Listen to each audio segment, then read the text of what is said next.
பாட்டாளி மக்கள் கட்சி (PMK) நிறுவனர் டாக்டர் எஸ். ராமதாஸ் மற்றும் அவரது மகன், கட்சித் தலைவர் டாக்டர் அன்புமணி ராமதாஸ் இடையிலான உள்கட்சி மோதல் தற்போது கட்சியின் எதிர்காலத்தையே கேள்விக்குறியாக்கியுள்ளது. இந்த மோதல் குடும்பத் தகராறாகத் தொடங்கி தற்போது கட்சி கட்டமைப்பிலும் வெளிப்படையாக பிளவாகியுள்ளது. குடும்ப மற்றும் கட்சி அதிகாரப் போட்டி. ராமதாஸ் தனது பேரன் முகுந்தனை இளைஞரணி செயலாளராக நியமிக்க விரும்பினார்.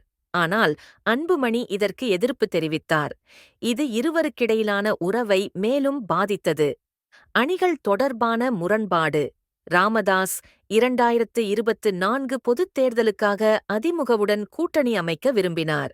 ஆனால் அன்புமணி மற்றும் அவரது மனைவி சௌமியா பாஜக கூட்டணியில் சேர வற்புறுத்தினர். இது ராமதாஸ் மீது அழுத்தமாக இருந்ததாக அவர் லேட்டர் கூறினார். பொது கவுன்சில் கூட்டத்தில் நடந்த சம்பவம். முகுந்தனை இளைஞரணி தலைவராக நியமிக்க முயற்சியின்போது அன்புமணி மைக் வீசியதாக ராமதாஸ் குற்றம் சாட்டினார். இது இருவருக்கிடையிலான பதற்றத்தை மேலும் அதிகரித்தது. அன்புமணியின் பதவி தொடர்பான விவாதம். அன்புமணி கட்சியின் பொதுச் செயலாளர் பதவியில் தொடர விரும்பினார். ஆனால் ராமதாஸ் அவரை வேலை நிறுத்தி முகுந்தனை முன்னிலைப்படுத்த முயற்சித்தார். அன்புமணி தைலாபுரத்தில் உள்ள தந்தையின் வீட்டில் சந்திப்பு நடத்தினார். ஆனால் இந்த சந்திப்பு எந்த ஒரு சமாதானத்திற்கும் வழிவகுக்கவில்லை.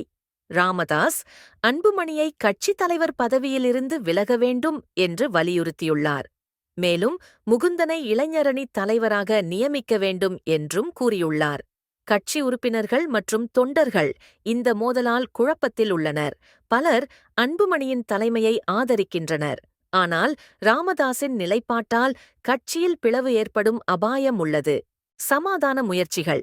கட்சி உறுப்பினர்கள் மற்றும் மூத்த தலைவர்கள் இருவரையும் ஒரே மேடையில் கொண்டுவர முயற்சிக்கின்றனர். கட்சி பிளவு.